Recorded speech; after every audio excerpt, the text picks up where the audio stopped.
go. Mahomes buying time in the pocket. This is what we've seen really his game go to a next level over the last 2 years, is his awareness, escaping the pocket, and then staying in bounds, keeping that clock running. Later in the drive, 2 minutes to go. Mahomes to Clyde Edwards-Helaire. Yeah, good. 2nd and 9, get the ball in his hands. This is managing the situation, getting yourself to 3rd and 7. I love this play call, Laura.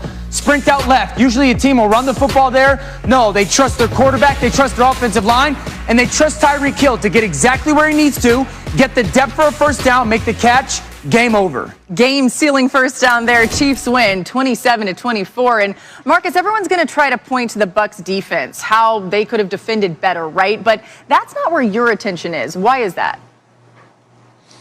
Nah, because, Els, listen, if you give up 27 points to the Kansas City Chiefs, with everything that we've talked about that the Tampa Bay Buccaneers have at their disposal offensively, you're supposed to have a shot at winning that game. And look, we all know what happened the first half, and we saw Tyreek Hill, and I was scratching my brain trying to figure out what the hell is Todd Bowles doing. Get somebody over there. Call the police, please. He needs help, and he still wouldn't do it. But they got that fixed for all intents and purposes as this game went along. And they determined that he wasn't going to be the one to beat him. And then you end up with a 27-point game that you held Patrick Mahomes to. Now, I'll say this, all right? This is the new NFL.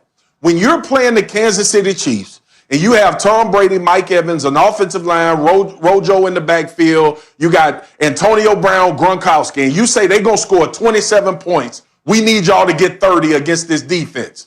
That's really feasible.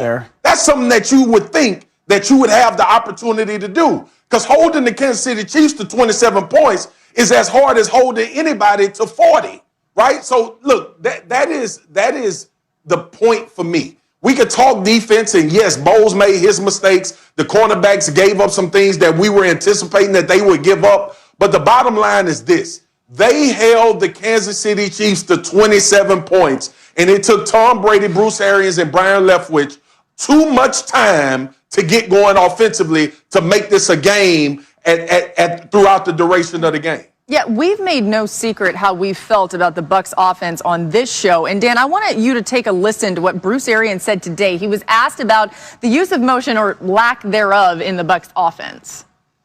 We've done it in the past, and we did it for years. I never see a lot of quarterbacks. You know, Peyton Manning never wanted anybody in motion. So each quarterback's so different, what they want the motion for. We have used jet motion a little bit. I'm not a big fan of it. It's going to disrupt what you're doing versus just blocking people. Has Tom Brady asked for more motion in the offense to help him identify coverages? That's the motion that we use, yeah. We do as much as he wants. Here's my thing with the comments from Bruce Arians. One thing is unlike the other. Like, Bruce has never used a ton of motion. It's never been a staple of his offense. And right now, the Buccaneers don't use a lot of motion. Tom Brady has always used a ton of motion. 3rd most in the NFL over the last 5 years. And the Bucs don't use a ton of motion. So you tell me who's winning here. You mean to tell me that Tom Brady at 43 years old decided, I want to go to a place and do things that I've never done before when it comes to scheme. I want nothing more than to play stagnant football where I just get my head beat in. No, I've had a ton of success using motion. I don't want to use it anymore. I've had a ton of success using play action. I don't want to use it anymore. I've had a ton of success owning the line of scrimmage. I don't want to do it anymore. That's my struggle with listening to those comments. Look, I understand why we're criticizing the Bucs offense. We've been doing it all year. I share some of the frustrations with the play calling, the lack of play action, the inexplicable use of Leonard Fournette. But Tom Brady is not above reproach, right? And I think we need to characterize this correctly. It's not scheme holding back a transcendent quarterback. It's a quarterback who needs more help because he is no longer a transcendent quarterback. It's a quarterback who leads the NFL in interceptions when he's pressured, okay? So this is a failure on all parts of the offense. It's not just the coaches, it's Brady as well, and he deserves criticism too. Blame all the way around there. Guys, breaking news right now on NFL Live, a story we've been following all day with the Ravens and the Steelers. Adam Schefter with the latest.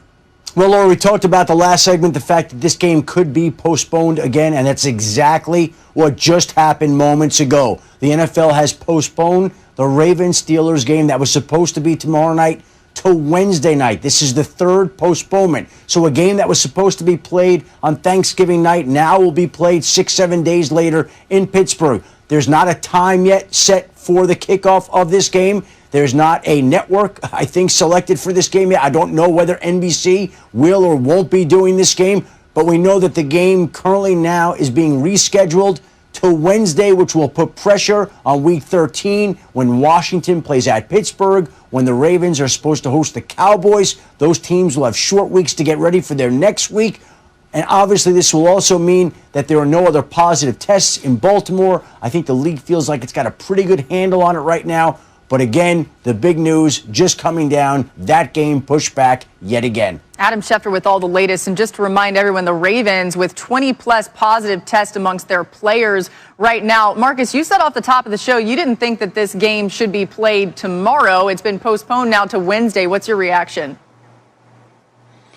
I mean, I guess the only reaction I have is that they need to make sure that they get as much time for testing to come back negative as possible. That's the only reason I see it being moved, postponed to Wednesday, which makes sense. Like they weren't going to get the results by tomorrow's game, so maybe an extra day in a league that's testing every day and getting results as fast as they can. They can limit that number of players that doesn't have the ability to play by half if these tests come back negative. Makes sense to me. Yeah, the best news I heard out of that was when Shefty referenced that there doesn't seem to be any more positive tests. Yeah. That's outstanding news. And that being said, I have nothing better to say than the best and most flexible team, the team that will get past the complaining and move on to getting the game done, will handle this situation the best. All right, Mina, what should we be looking out for tonight as we get closer and closer to Eagles taking on the Seahawks? I'll be watching that Seahawks defense. And by the way, I'm glad we're not on tomorrow in case the Seahawks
you